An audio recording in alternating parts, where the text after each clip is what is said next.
Oke, baik, saya ucapkan selamat pagi untuk kita semua. Jadi, selamat datang kembali di kelas Apologetika 1. Sekarang kita sudah masuk dalam pertemuan kita yang ke-9 ya. Oke, mari kita awali kelas kita dengan berdoa terlebih dahulu. Bapa di dalam surga, kami bersyukur untuk hari baru yang Tuhan anugerah pada kami. Sebentar kami akan memulai kelas kami. Mohon Engkau pimpin, agar kami dapat mengerti, dan Engkau memberikan penerangan pada akal budi kami, hati kami, kebenaran-kebenaran yang kami pelajari ya Tuhan dapat memperlengkapi diri kami dan dapat kami pertanggungjawabkan kelak, bahkan juga kami dapat membagikannya kepada orang-orang percaya lainnya hingga iman mereka juga dapat terbangun. Kami mengucap syukur, kami berdoa, minta pimpinan Tuhan di dalam nama Tuhan kami Yesus Kristus. Amin. Oke, baik. Jadi kita masuk ke satu topik baru pada pagi hari ini. Jadi kita sudah membahas tentang minggu lalu, ya, kita libur ya, 2 minggu lalu tentang panteisme. Kan kita masuk ke deisme. Ya. Jadi bahan sudah saya sharekan di grup WA kita. Silakan Anda download, kemudian print. Ya, yang tinggal di asrama tolong bagikan ke teman-teman Anda di ya, dalam kelas. Jadi kalau yang ada di luar, ya, di luar asrama, Anda bisa download kemudian print sendiri di luarnya. Oke, kemudian hasil mid test nanti saya akan kembalikan, saya akan kirim melalui pos ya, ke TU. Nanti Anda bisa minta di TU mungkin dalam ya doakan supaya selesai dalam minggu depan ya. Oke, baik, kita masuk sekarang ke deisme.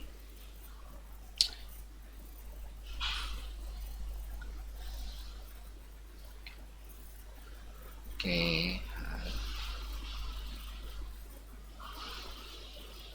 deisme. Jadi apa itu deisme? Kita masuk ke pendahuluan ya.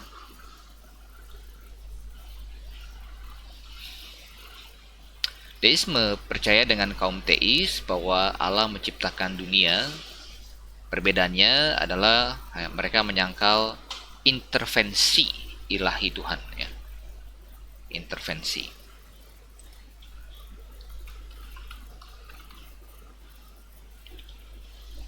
Mereka percaya bahwa dunia bekerja melalui hukum-hukum alam yang telah diciptakan oleh Sang Pencipta ya. Jadi ada persamaan dengan teisme, sama-sama percaya Allah dan Allah yang menciptakan dunia. Berbeda dengan panteisme bahwa Allah itu adalah dunia sendiri, dunia adalah Allah. Kalau deisme tidak ya, Allah ciptakan dunia. Tapi perbedaannya dengan teisme bahwa Allah setelah ciptakan dunia, Allah sudah biarkan saja. Nah, saya ciptakan hukum-hukum alam seperti gravitasi, hukum termodinamika, kemudian hukum kekekalan massa, dan kemudian berjalan dengan sendirinya. Nah, itu perbedaannya dengan teisme. Sementara teisme kita percaya Allah setelah menciptakan dunia, Allah ikut campur dalam pemeliharaan dunia, dalam uh, ya providensianya menyediakan untuk dunia, kemudian dalam intervensinya bagaimana ia uh, ya ingin terlibat dengan ciptaannya. Itu perbedaannya dengan teisme. Dengan kata lain, deisme percaya Allah minus mujizat-mujizatnya.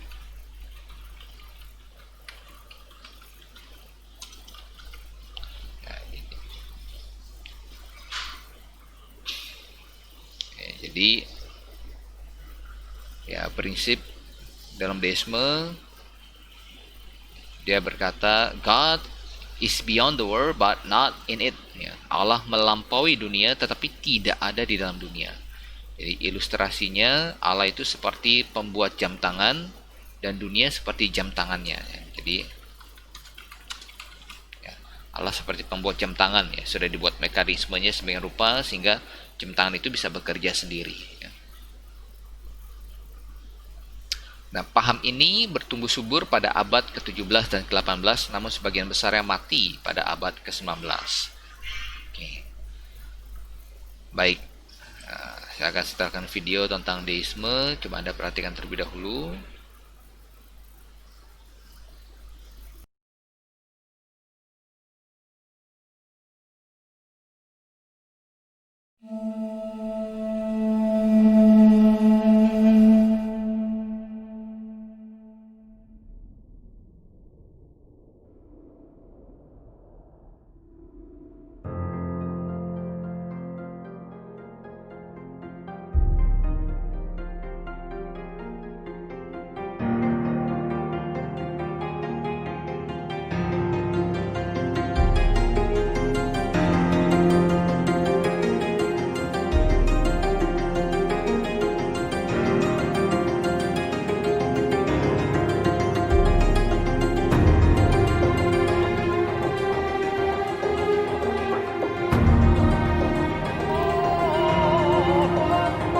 I testify there is no other God but God.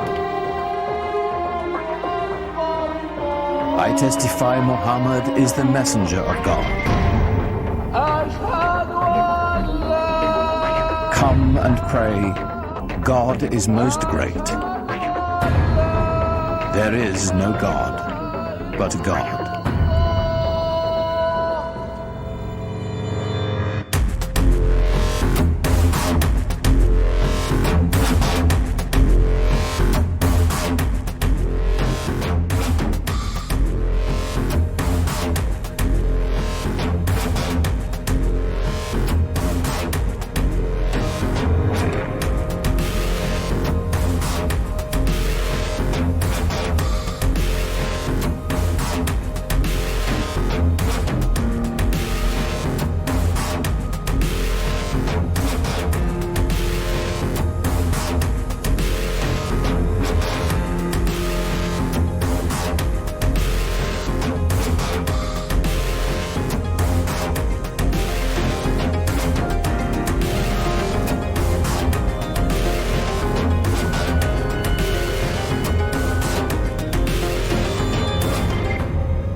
We hold these truths to be self-evident, that all men are created equal, that they are endowed by their Creator with certain unalienable rights, that among these are life, liberty, and the pursuit of happiness.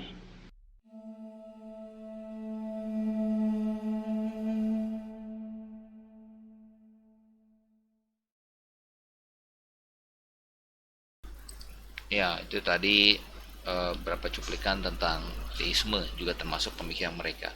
Ada kutipan dari Robert Paine, tokoh deisme, juga ada Thomas Jefferson. Thomas Jefferson ini pernah menjabat sebagai Presiden Amerika Serikat. Ya. Nah, dia adalah seorang deisme. Ya, tadi Thomas Paine katakan,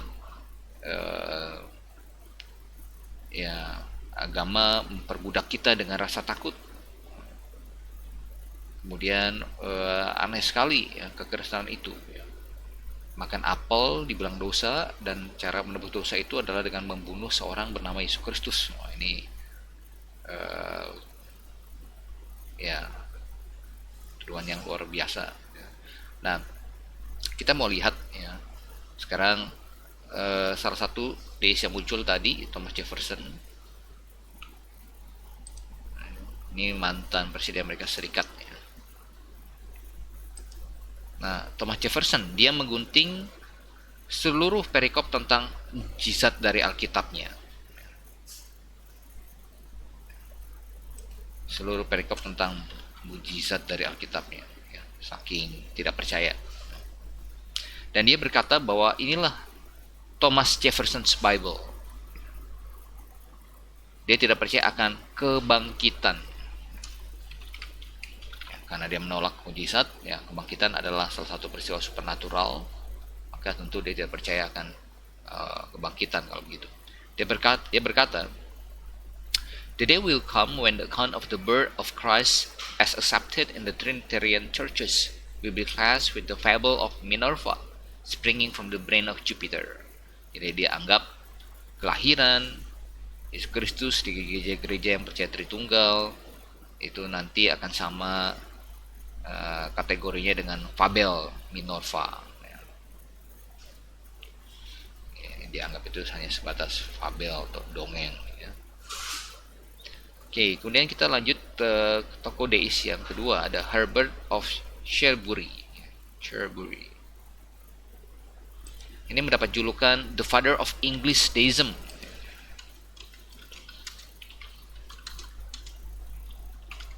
English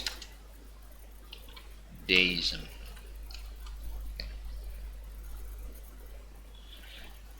Anehnya, deisme, sebuah gerakan yang menolak tindakan supernatural Allah di dalam dunia, berasal dari Inggris, dari seorang pria yang mengklaim bahwa ada suara yang supernatural yang meyakinkan dia bahwa ia seharusnya menerbitkan tulisannya. Bukunya yang berjudul De Veritate, Truth, menandakan dimulainya deisme di Inggris. Jadi dia tidak percaya akan hal yang supernatural, mujizat, tapi dia menerbitkan bukunya berdasarkan sebuah bisikan, bisikan supernatural. Jadi ini agak kontradiktif.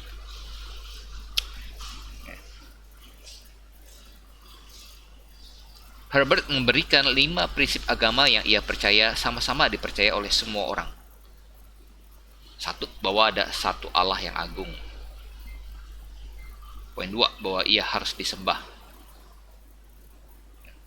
Poin yang ketiga, bahwa kebaikan dan kesalehan adalah hal utama penyembahan kepada Allah. Poin keempat, bahwa kita seharusnya menyesal akan dosa-dosa kita dan bertobat. Poin 5, bahwa kebaikan ilahi akan memberikan upah dan hukuman baik dalam kehidupan ini maupun sesudahnya. Nah, 5 poin ini, 5 prinsip ini menjadi semacam pengakuan iman.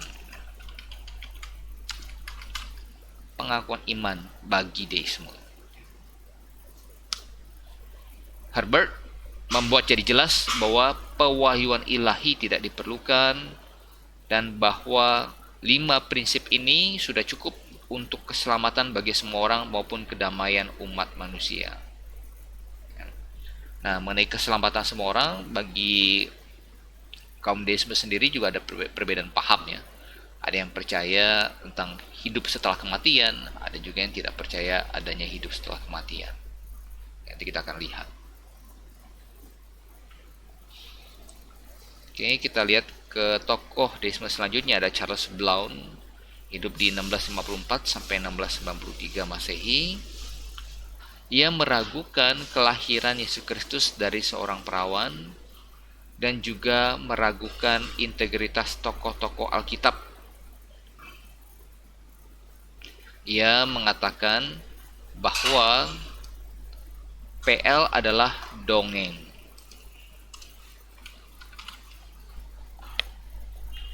PL adalah dongeng. Kemudian ia juga mengolok-olok cerita kejatuhan Adam. Kejatuhan Adam. Jadi seperti yang dikatakan juga oleh salah satu deisme lainnya, Whitman, masa gara-gara Adam yang makan apel, dan apel kok berdosa? Maka dosa itu hanya bisa ditebus dengan membunuh satu orang bernama Yesus Kristus. Kan tidak masuk akal. Nah, jadi ya kita tentu harus menunjukkan terlebih dahulu bahwa pemahaman deisme itu adalah pemahaman yang salah ya, berdasarkan logika. Nanti kita akan lihat ya, beberapa kritik terhadap deisme, sehingga membuat mereka akhirnya terbuka untuk membuka peluang adanya worldview yang lain ya. Dari situlah kita menawarkan worldview teisme ya Kristen ya, teisme yang alkitabiah, yang berdasarkan Alkitab ya. Jadi mengapa ya Adam yang berdosa, kemudian kita semua yang kena efeknya? Terlebih dahulu ya kita harus membangun dan membuktikan bahwa Alkitab adalah valid, adalah benar, itu adalah firman Allah yang bisa dipercaya ya. Jadi kita harus mengargumentasikan itu. Karena kalau kita bilang ya karena Alkitab ajarkan seperti itu, nah kenapa saya harus percaya Alkitab yang ajarkan seperti itu ya? Apa otoritas Alkitabnya? Nah, disitulah kita harus membangun satu iman, kepercayaan bahwa Alkitab ini adalah ya, firman Allah ya, satu-satunya firman Allah. Nah, setelah itu terbangun dan ia percaya dengan menunjukkan bukti-bukti Alkitab adalah firman Allah, baru kita bisa memakai Alkitab sebagai landasan kita untuk menjelaskan pengajaran tentang mengapa Adam yang berdosa, kemudian kita manusia ikut terkena efeknya, ya. Ya, karena kita manusia terhitung ikut melakukan dosa itu, ya, di dalam tubuh Adam, ya.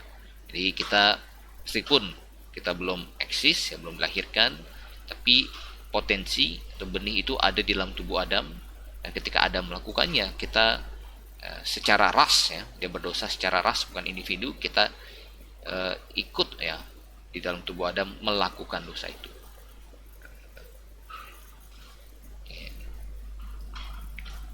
Jadi ini akan nanti akan lebih jelas di soteriologi bahasannya. Jadi ia mengolok-olok cerita tentang kejatuhan Adam, si Charles Brown ini, kemudian juga mengolok-olok kisah tentang banjir Nuh. Ya.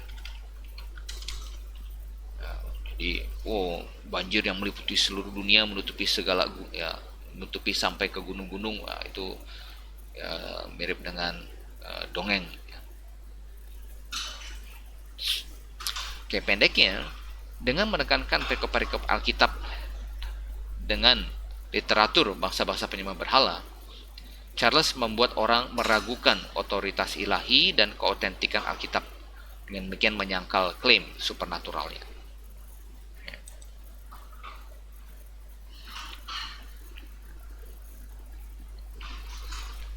Oke, kita masuk ke berbagai jenis deisme.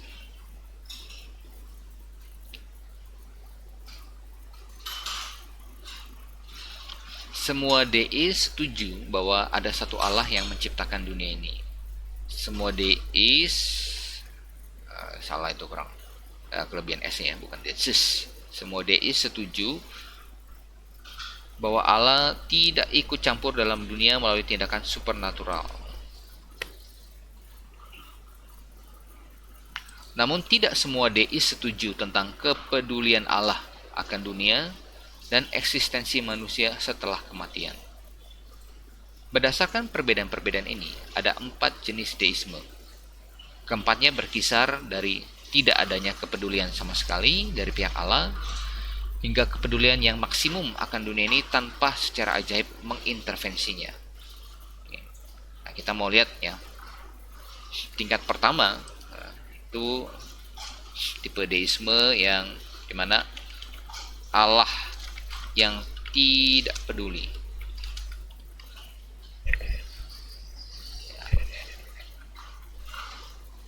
Oke, saya bisa, ya. Allah yang tidak peduli. Tipe pertama deisme ini sebagian besarnya berasal dari Prancis. Menurut pandangan ini, Allah tidak peduli dengan jalannya dunia yang telah Ia ciptakan. Ia menciptakan dunia dan membuatnya berjalan, tetapi tidak peduli apa yang terjadi setelah itu. Ini tipe pertama, ya, dari deisme. Yang kedua, tipe kedua adalah Allah yang tidak peduli akan moral. Allah yang tidak peduli akan moral. Dalam bentuk kedua deisme, Allah peduli dengan apa yang terjadi dalam dunia, tetapi tidak peduli dengan tindakan moral umat manusia. Manusia dapat berlaku benar atau salah, baik atau jahat, moral atau immoral, itu semua tidak jadi soal bagi Allah. Nah, ini kan sangat berbeda dengan paham dari teisme, ya. Karena Allah sangat mempedulikan, ya, pilihan manusia. Allah ingin terlibat dengan ciptaannya. Tipe ketiga, Allah yang peduli. Kalau tadi tidak peduli akan moral, tapi yang lainnya masih peduli, misal jalannya dunia, alam, ya, tapi tidak peduli soal moral. Yang ketiga ini, Allah yang peduli moral, tapi hanya untuk saat ini. Jadi peduli moral untuk yang hidup saat ini.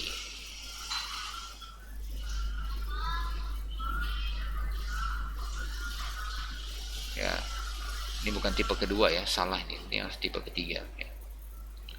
Tipe ketiga apa kedua, ya?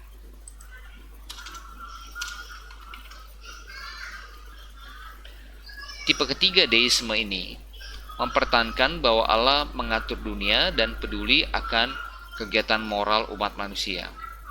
Bahkan Allah menuntut ketaatan akan hukum moral yang telah Allah berikan dalam alam. Namun tidak ada kehidupan setelah kematian. Jadi yang tipe ketiga ini percaya Allah peduli akan hal moral.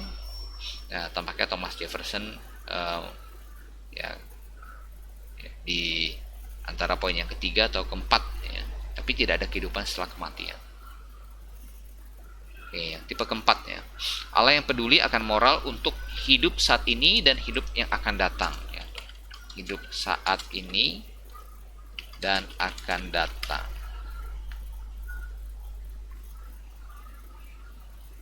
Tipe keempat deisme ini memperjuangkan bahwa Allah mengatur dunia, mengharapkan ketaatan pada hukum moral yang ada dalam alam, dan telah mempersiapkan sebuah kehidupan setelah kematian dengan pahala yang baik dan hukuman untuk yang jahat. Pandangan ini umum di antara para deis dari Inggris dan Amerika, ya. Jadi nampaknya ya, seperti Albert Payne, Herbert, ya, Thomas Jefferson masuk ke dalam tipe 4 ini. Nah, ingat, mereka percaya hidup setelah kematian, tapi mereka tidak percaya bahwa kalian orang teisme, ya, seperti Yudaisme, Kekristenan, Islam, masuk surga harus lewat Musa, masuk surga harus lewat Yesus Kristus, masuk surga harus lewat Muhammad. Mereka tidak percaya. Nah, jadi bahwa kesempatan masuk surga itu terbuka untuk, ya, semua orang, ya, asal dia berbuat baik. Jadi ini bisa masuk ke dalam, ya, jatuh dalam kategori pluralisme, ya. Pluralisme. Jadi semua orang junjungnya kalau dia berbuat baik pasti bisa masuk surga. Oke. Nah, kita lihat sementara ya, dalam Alkitab sendiri ada klaim daripada Yesus Kristus, ya.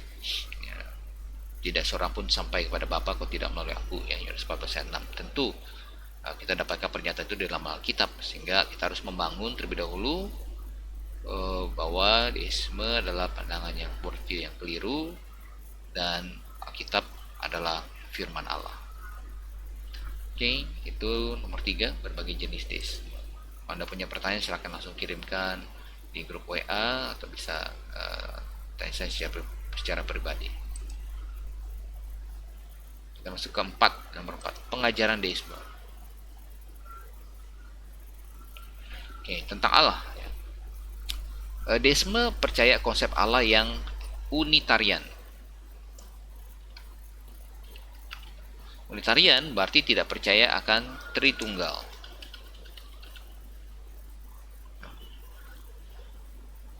Jika tidak ada peristiwa supernatural terjadi, maka Kristus, ya, kan mereka nggak percaya hal yang supernatural, ya, berarti Kristus bukanlah pribadi yang supernatural dan bukanlah Allah yang menjadi manusia, karena Allah menjadi manusia adalah satu peristiwa yang supernatural. Dan penyangkalan terhadap keilahiannya Yesus Kristus sama dengan penyangkalan terhadap Tritunggal.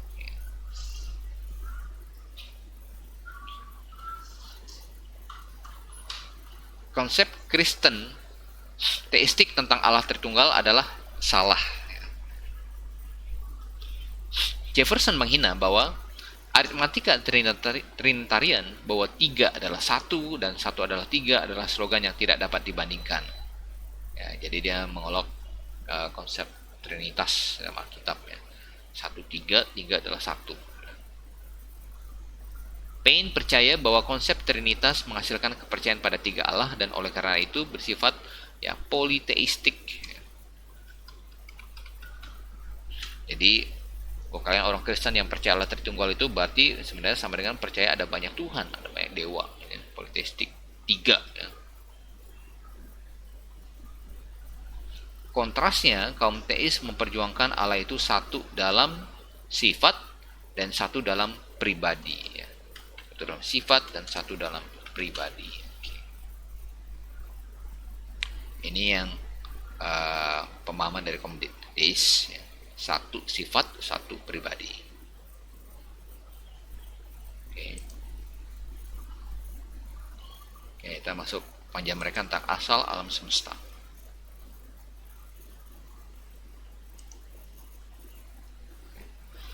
Kaum deis percaya bahwa alam semesta itu ciptaan Allah. Nah, dalam hal ini sama dengan kaum teis. Sebelum alam semesta ada, tidak ada apapun selain Allah. Allah lah yang menyebabkan segala sesuatunya ada. Oleh karena itu, tidak seperti Allah. Alam semesta ini terbatas, ya. Memiliki permulaan, sementara Allah tidak. Ya. Kedua, alam semesta dijalankan dengan hukum-hukum alam. Hukum-hukum ini berasal dari sifat Allah sendiri. Seperti halnya Allah, hukum-hukum ini kekal, sempurna, dan tidak dapat berubah, mewakili keteraturan dan kekonsistenan natur Allah. Itu pandangan mereka tentang asal alam semesta. Oke, kita lihat sekarang pengajaran kaum deis tentang hubungan Allah dan alam semesta. Allah ya berbeda dari alam semesta seperti pelukis dengan lukisannya, seperti sebuah jam tangan dari pembuatnya, seperti sebuah pahatan dari pemahatnya. Dunia ini bergantung pada Allah dan bukan sebaliknya. Kemudian Allah tidak mewahyukan dirinya, tidak mewahyukan dirinya dengan cara lain selain melalui ciptaan. Jadi tidak ada pewahyuan melalui mimpi, ya, urim tumim, undian, malaikat, suara audible yang mengirim malaikat, ya, malaikatnya kasih visi, penglihatan, ya, enggak ada. Jadi hanya melalui alam ciptaan.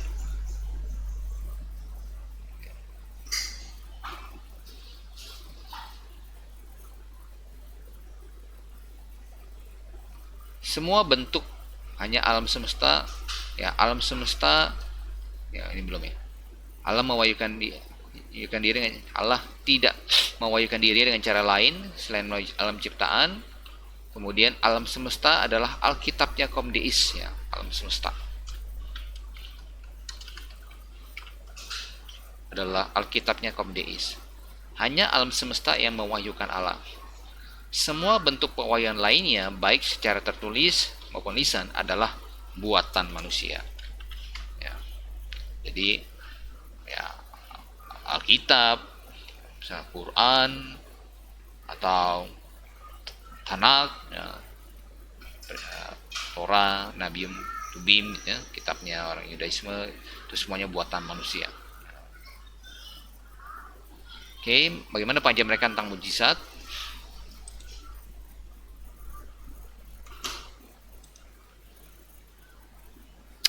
Ya, mereka adalah kelompok anti supernaturalisme.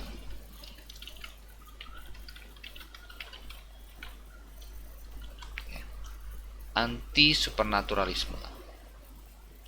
Jadi anti supernaturalisme, ya, tidak percaya yang namanya mujizat. Beberapa argumentasi bahwa Allah yang sempurna tidak membuat alam semesta yang tidak sempurna, yang memerlukan intervensi yang ajaib, itu argumentasi mereka. Ini akan bertentangan dengan sifat Allah. Jadi kalau Allah itu sempurna, pasti dia ciptakan alam yang sempurna.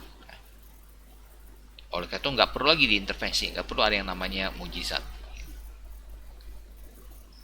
Dan kalau mujizat tidak diperlukan dari awalnya, maka ya tidak ada alasan, ya, untuk percaya bahwa nanti Allah akan berubah pikiran. Mujizat perlu, ternyata enggak. Kalau dari awal nggak diperlukan, ya seterusnya nggak diperlukan. Itu prinsip deisme. Ada juga deis yang menekankan akan hukum alam, bahwa Allah telah menentukan hukum-hukum alam dalam dunia ini, dan ia tidak dapat melanggar hukum yang ia ciptakan dalam dunia ciptaannya. Sebuah mujizat akan melanggar hukum yang ia ciptakan itu. Jadi ya, sudah dibuat hukum alam, ya, air akan mengalir dari tempat tinggi ke rendah, ya. Dia tidak mungkin dia akan melanggar ketetapannya itu. Kalau mujizat terjadi, ya, airnya terbelah, ya. Kemudian Musa memimpin bangsa Israel berjalan lewat tanah laut merah yang kering, ya, itu akan melanggar hukum alam yang sudah ia tetapkan, yang sudah ia ciptakan. Nah, itu tidak mungkin menurut teisme. Jadi ya, sebuah mujizat mereka katakan akan melanggar hukum yang ia ciptakan itu. Nanti kita akan jawab ya. Nah, apabila terjadi mujizat, maka kaum deisme mereka akan meragukan mujizat itu. Kalau ada klaim ya terjadi mujizat, mereka akan skeptis terlebih dahulu ya. Baik dengan meragukan kredibilitas para saksi. Emang kamu lihat langsung? Oh enggak, kata orang sih, kata orang kan. Kamu hadir di situ langsung? Enggak sih, kata orang. Jadi kredibilitas saksinya diragukan. Atau dengan mengatakan ya bahwa mujizat tersebut tidak berguna. Atau dengan mengatakan bahwa dokumen-dokumen yang mencatat mujizat-mujizat itu tidak valid. Oh, mujizat tentang apa? Oh, tentang Musa berjalan lewat melintasi laut merah yang kering. Mujizat tentang kebangkitan Yesus, apa dokumennya? Alkitab. Alkitab banyak salahnya, itu tidak valid, tulisan manusia. Atau dengan mempertanyakan bukti-buktinya ya. Coba buktikan. Nah, di satu sisi ya ya ini salah, tapi di sisi lain ini memberikan kepada kita satu pemikiran yang baik ya, untuk tidak serta-merta langsung menerima klaim mujizat ya. Apalagi sekarang banyak para fake healers ya, para mujizat palsu ya di dalam kekristenan itu sendiri ya. Banyak KKR kesembuhan ilahi yang pelaku dari KKR kesembuhan ilahi itu sebenarnya adalah para pembuat mujizat yang palsu ya. Nah, ini kita bisa menjadi satu kontribusi yang positif ya. Kita tidak boleh serta-merta langsung terima. Kita mesti tanya dulu. Ketika kita mendengar klaim-klaim kesembuhan itu, kamu lihat sendiri, hadir, oh enggak, kata orang sih, kata orang, oh kata orang. Kemudian buktinya apa? Ya. Apakah itu sekongkolan atau trik, ya, atau ya sungguh-sungguh suatu fenomena yang supernatural. Jadi harus mengujinya ya, ujilah segala sesuatu. Oke, mari kita lihat pandangan mereka berikut tentang manusia. Kaum deis setuju bahwa manusia diciptakan Allah dan diciptakan untuk hidup bahagia. Hidup bahagia. Hidup bahagia dalam dunia. Oke. Manusia bersifat pribadi, rasional, dan bebas. Pribadi, rasional, dan bebas. Manusia diberikan hak-hak asasi yang seharusnya tidak dilanggar oleh individu, kelompok, atau pemerintah manapun. Nah, ini yang di satu pidatonya Thomas Jefferson ya.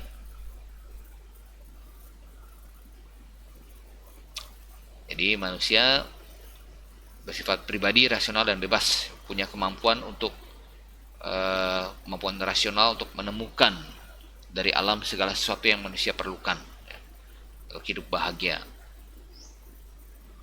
Oke, seperti binatang lainnya, Homo sapiens diciptakan dengan kekuatan dan kelemahan. Jadi mereka percaya manusia itu ya, Homo sapiens ya, evolusi lebih lanjut daripada binatang. Kekuatannya adalah nalar dan kebebasan. Kebebasan. Kelemahannya diantara lain adalah sebuah kecenderungan terhadap tahayul dan keinginan untuk mendominasi. Cenderungan terhadap tahayul dan keinginan untuk mendominasi orang lain dalam rasnya. Kelemahan-kelemahan ini menghasilkan kepercayaan-kepercayaan supernatural dan pemerintahan yang opresif yang menindas. Jadi mereka bilang kepercayaan terhadap hal supernatural, termasuk agama-agama yang percaya supernatural, Budaisme, Kristen, Islam, Hindu, Buddha itu tahayul. Itu kekurangan, kelemahan manusia menurut mereka. Baik, kita masuk ke pengajian mereka tentang etika.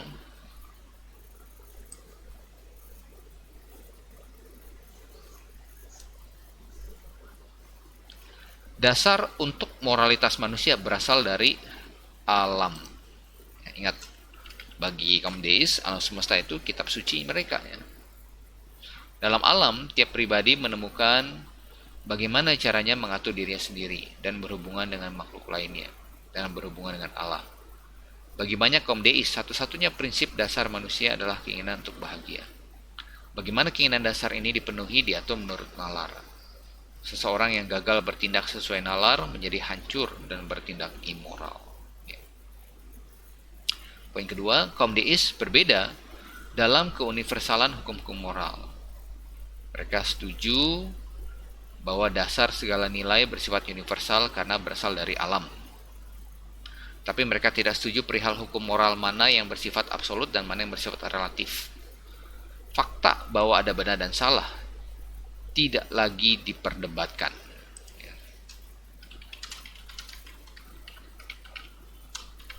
Ya, fakta tentang benar, mana yang salah tidak lagi diperdebatkan.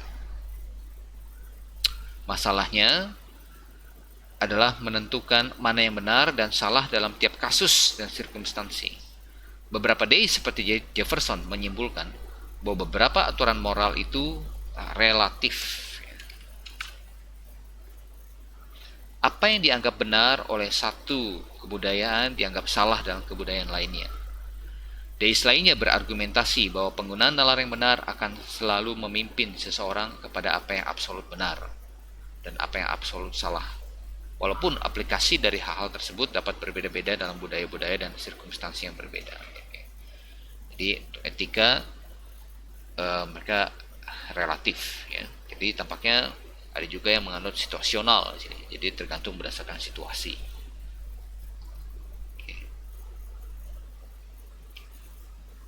Ini akan dibahas lebih lanjut di dalam etika Kristen. Ini kita lanjut ke nasib manusia.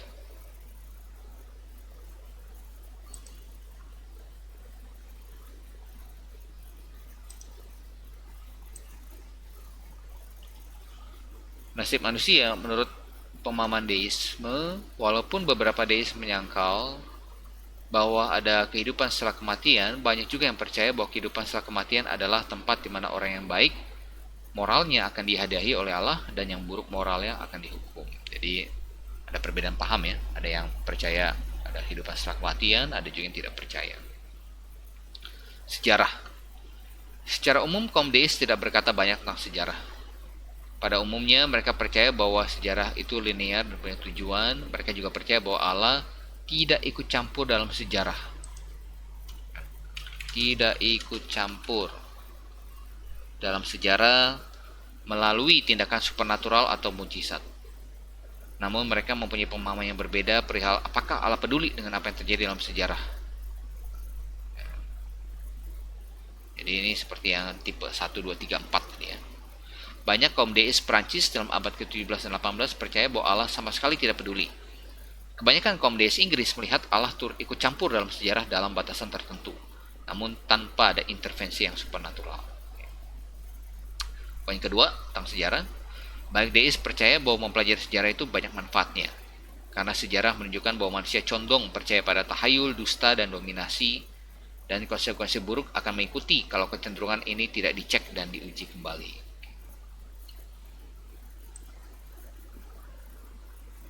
Oke, kita masuk ke kontribusi positif deisme.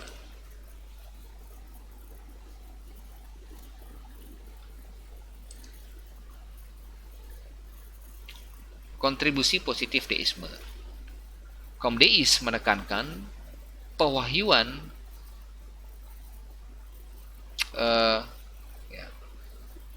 pewahyuan ada Allah berdasarkan karyanya melalui alam ciptaannya. Jadi mereka sama-sama percaya bahwa alam semesta membuktikan Allah itu eksis, ya, ada. Semua manusia mengetahui bahwa ada sang pencipta. Nah, dalam hal ini kita setuju, ya. Sekali lagi kita dalam lingkup kontribusi positif deisme, ya. Hal ini kita setuju. Nah, karena ya dalam Roma 1 ya ayat 19 sampai 20 menyatakan Ya, bukti Allah dapat kita lihat melalui alam ciptaannya. Ya.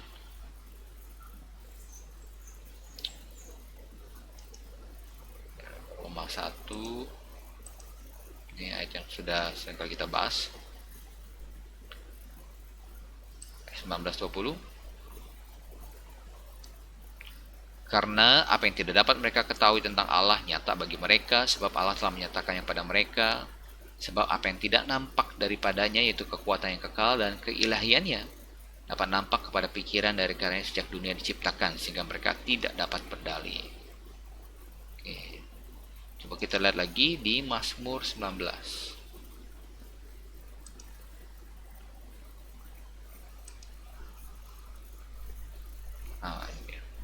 Langit menceritakan kemuliaan Allah, cakrawala memberitakan pekerjaan tangannya. Hari meneruskan berita itu pada hari, malam menyampaikan pengetahuan pada malam. Tidak ada berita, tidak ada kata, suara mereka tidak terdengar, tapi gema mereka terpancar seluruh dunia, dan perkataan mereka sampai ke ujung bumi. Ya, dan seterusnya lagi. Jadi langit menceritakan kemuliaan Allah. Jadi melalui alam semesta kita bisa melihat bahwa ada Allah yang tidak kelihatan. Oke, kembali.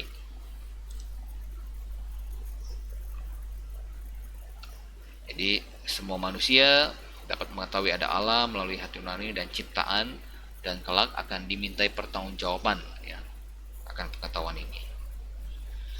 Kontribusi positif deisme yang kedua, ya, menekankan logika dalam hal rohani. Ya. Kebanyakan deis bukanlah fideis. Ya. Ingat fideisme. Ya, mereka percaya bahwa apa yang dikatakan sebagai mujizat dan pewahyuan oleh kaum deis harus diuji berdasarkan logika agar dapat diketahui mana yang benar dan mana yang palsu. Ya. Dan ini kita setuju. Ya. Ini kontribusi positif kita setuju. Ya. Ini senada dengan apa yang diajarkan oleh 1 Yohanes 4 ayat 1. Kita lihat lagi. 1 Yohanes 4 ayat 1. Saudara-saudaraku yang kekasih, janganlah percaya akan setiap roh, ujilah roh-roh itu. Apakah mereka berasal dari Allah? Sebab banyak nabi-nabi palsu yang telah muncul dan pergi ke seluruh dunia. Oke. Kita lihat lagi Matius pasal 7 ayat yang kelima, peringatan dari Tuhan Yesus. Ayat 15. Peringatan dari Tuhan Yesus di sini. Waspadalah terhadap nabi-nabi palsu yang datang kepadamu dengan menyamar seperti domba, tapi sesungguhnya mereka adalah serigala yang buas. Dari buahnya lah kamu akan mengenal mereka. Nah, buahnya ini apa? Bukan perbuatannya, tapi pengajaran mereka. Ya. Nah, ini kontribusi positif yang baik dari deisme. Ya. Nah, ini tidak berarti bahwa logika lebih superior ya, daripada Allah. Enggak, karena Allah yang kasih kita logika ya, dan prinsip logika. Seperti tidak boleh saling bertentangan.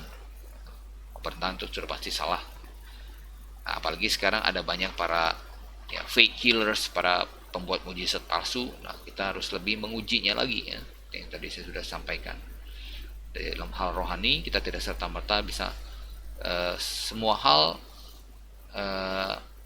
yang nampak supernatural, nampak mujizat itu sungguh-sungguh mujizat, bisa jadi trik ya, atau tipuan ya, kong kali kong.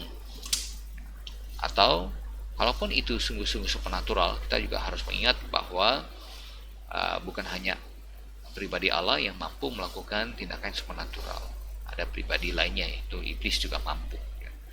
Jadi deisme memberikan kita satu kontribusi positif ya, untuk memakai logika kita dalam hal rohani. Oke, kontribusi positif ketiga deisme, serangan-serangan deis terhadap kekristenan yang alkitabiah menghasilkan tulisan-tulisan apologetik yang berguna dan penggalian-penggalian arkeologi yang akhirnya justru mendatangkan manfaat bagi iman Kristen itu sendiri ya. Jadi terima kasih kaum deis, justru tulisan-tulisan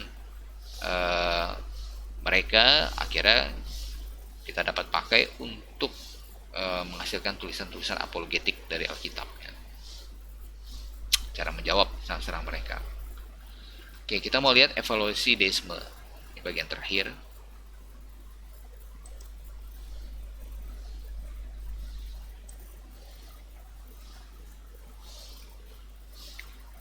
Oke, berdasarkan Alkitab, ya, kita lihat bahwa Allah sanggup melakukan mujizat. Ya. Allah sanggup melakukan mujizat. Coba kita buka dari Alkitab. Kejadian 18 ayat 14.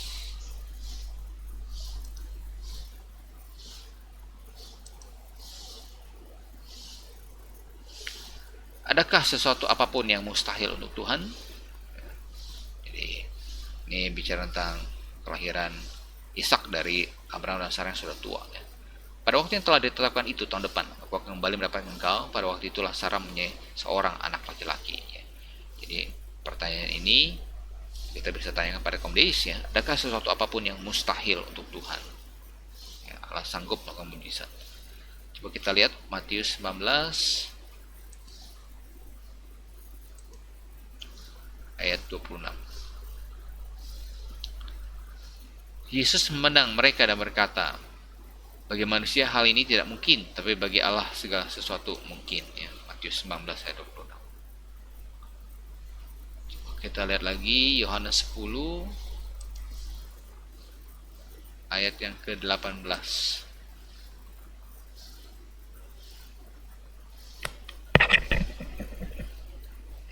Tidak seorang pun mengambilnya daripadaku, melainkan aku memberikannya menurut kehendakku sendiri. Aku berkuasa memberikannya, berkuasa mengambil kembali. Inilah tugas yang kuterima dari Bapakku. Ya. Jadi ini satu ya klaim kuasa ilahi daripada Yesus dari Nazaret. Ya. Aku berkuasa untuk memberikannya, memberikan nyawaku. Aku berkuasa untuk mengambilnya kembali. Ya.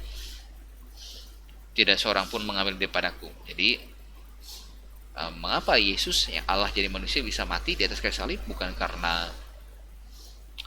darahnya nonstop mengalir terus, ya, bukan karena paku kemudian tombang, ya. Ingat, kematian adalah upah dari dosa, ya, upah dari maut, upah dari dosa itu maut, ya. Nah, di Yesus ada pribadi yang tidak berdosa. Jadi sebenarnya ia tidak akan mati walaupun ia tidak makan atau berdarah. Jadi kenapa Yesus mati? Karena dikatakan aku berkuasa untuk memberikannya. Karena Yesus menyerahkan nyawanya. Ya Bapa, ke dalam tanganmu serahkan nyawaku. Nah, itu Yesus mati. Ya. Jadi karena ia ya sendiri yang memberikannya. Kemudian kita lihat lagi 2 Korintus 4 ayat 6. 2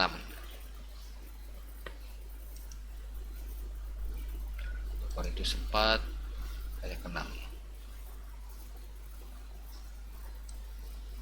Sebab Allah yang telah berfirman, dari gelap akan terbit terang, ia juga membuat terang yang bercahaya dalam hati kita, supaya kita beroleh terang dan pengetahuan tentang kemuliaan Allah yang nampak pada wajah Kristus.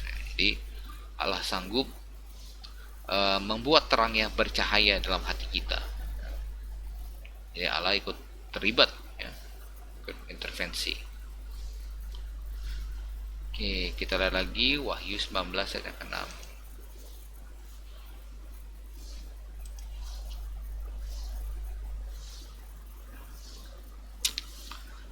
Lalu aku mendengar suara seperti suara himpunan orang besar, orang banyak, seperti desau air bah dan seperti deru guru yang hebat, katanya haleluya, karena Tuhan Allah kita yang maha kuasa telah menjadi raja. Ya. Jadi Tuhan Allah kita maha kuasa. Allah sanggup melakukan mujizat. Oke, kita lanjut ke butir kedua. Sesosok pribadi yang mampu menciptakan alam semesta dari tidak ada menjadi ada, tentu mampu melakukan mujizat yang lebih kecil kalau ia memutuskan untuk melakukannya. Ya. Mujizat dalam tanda petik yang lebih kecil daripada mujizat penciptaan itu sendiri. Ya. Jadi Allah yang menciptakan air, ya, penciptaan kan, tentu mampu untuk membelah air, ya, seperti Musa memimpin bangsa Israel berjalan melewati Laut Merah. Mampu untuk membelahnya, mampu juga atau membuatnya jadi mungkin bagi seseorang untuk berjalan di atas air, ya, seperti Yesus yang berjalan di atas air. Kemudian Allah yang menciptakan materi, ya, dari tidak ada menjadi ada, ya, menjadi materi, dan menciptakan kehidupan pada awalnya, tentu mampu juga, ya, memperbanyak roti dan ikan, ya. Itu mudah sekali, ya, perbanyak roti, diciptakan dari tidak ada jadi ada kok, ya. Perbanyak ikan, dari tidak ada kehidupan jadi ada kehidupan kok, itu mudah sekali bagi Allah. Kelahiran dari seorang perawan atau kebangkitan fisik dari kematian hanyalah mujizat kecil dibandingkan mujizat menciptakan alam semesta dari kekosongan. Jadi nampaknya akan sangat bertentangan mengakui mujizat yang luar biasa seperti penciptaan, namun menyangkal kemungkinan terjadi mujizat yang lebih kecil, ya. Kalau kamu percaya dunia ini diciptakan oleh Allah, itu mujizat, ya. Dan tidak ada jadi ada. Kenapa kamu tidak percaya bahwa Allah mampu melakukan mujizat yang sifatnya lebih kecil daripada itu, ya. Jika Allah bisa membuat segala sesuatu dari ketiadaan, mujizat terbesar, maka tidak masalah bagi Dia membuat sesuatu dari sesuatu, ya, ya, mujizat yang lebih kecil. Ya. Kamu tidak percaya mujizat, nah, penciptaan itu sendiri yang kamu percaya adalah sebuah mujizat. Nah, itu. Ini C.S. Lewis bilang ini. Tapi jika kita mengakui Allah, apakah kita harus mengakui juga mujizat? Iya. Iya, engkau tidak dapat menghindarinya. Inilah harganya. Oke.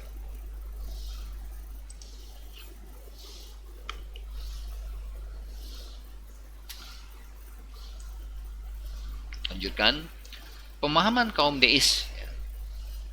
Ini kritik terhadap kaum deisme, ya. Pemahaman kaum deis tentang hukum alam yang bersifat universal tidak lagi valid.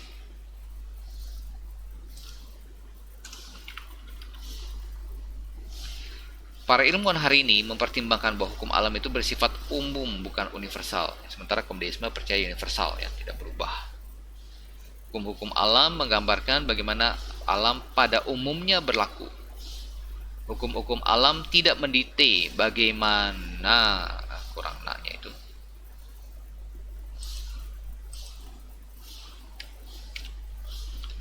Ya, bagaimana alam selalu harus berlaku, tidak. Alam tidak harus selalu berlaku sama, ya. Kadang ada anomali-anomali. Kemudian poin selanjutnya, hanya karena banyak orang atau sekelompok yang memanfaatkan kepercayaan religius untuk kepentingan tertentu, ya, maka itu tidak menjadi dasar yang cukup untuk menolak kepercayaan yang percaya mujizat, ya. Untuk menolak, ya, memang ada penyalahgunaan seperti klaim-klaim mujizat palsu oleh para penyembuh palsu, fake healers, ya, dengan menggunakan trik-trik, kong kali kong, ya. Tetapi itu oknum, ya. Itu tidak menutup bahwa ada mujizat yang sungguh-sungguh terjadi. Jadi kita sendiri percaya bahwa Allah tidak berubah, ya, dahulu, ya, kemarin, sekarang, sampai selama-lamanya. Dia tetap sama. Dia Allah yang mampu melakukan mujizat sampai dengan hari ini. Tapi yang kita tidak percaya berdasarkan kanon Alkitab, ya, Allah tidak memberikan karunia melakukan mujizat kepada perorangan lagi. Tapi apakah Allah masih mampu melakukan mujizat pada hari ini? Iya, ya. Jadi kita percaya, ya, mujizat masih bisa terjadi. Kemudian ketidakpercayaan kaum deis akan kevalitan Alkitab sebagai firman Allah telah dijawab oleh banyak sarjana Alkitab dengan pembuktian mereka yang membuktikan bahwa Alkitab adalah firman Allah. Ya, ini akan masuk ke dalam kelas bibliologi, ya, bukti Alkitab adalah firman Allah. Mana mereka tidak percaya monolog tentang kejatuhan Adam, banjir Nuh, Alkitab itu banyak dongeng, banyak salah. Itu, ya, dalam poin ini akan lebih banyak dijawab di bibliologi. Oke, baik, sekian pembelajaran kita tentang deisme pada hari ini. Anda punya pertanyaan, silakan kirimkan pertanyaan Anda di grup kita. Oke, mari kita tutup dalam doa. Bapa di dalam surga, kami bersyukur untuk waktu yang Tuhan beri pada kami masih dapat mempelajari lebih dalam lagi tentang berbagai macam worldview dan dapat justru menguatkan akan keyakinan kami akan worldview yang alkitabiah, yaitulah yang benar ya Tuhan. Dan Tuhan tolong juga agar kami juga dapat meyakinkan, mengargumentasikan kepercayaan iman kami kepada orang-orang yang menuntut ya, pada kami ya Tuhan, sehingga mereka juga dapat melihat terang yang daripadamu, dapat juga sungguh diselamatkan, mengenalmu dengan iman yang benar dan berada dalam pengajaran yang benar. Kami berdoa mengucap syukur di dalam nama Tuhan kami Yesus Kristus. Amin. Oke, baik, kelas kita ya sampai di sini. Oke, selamat siang semuanya.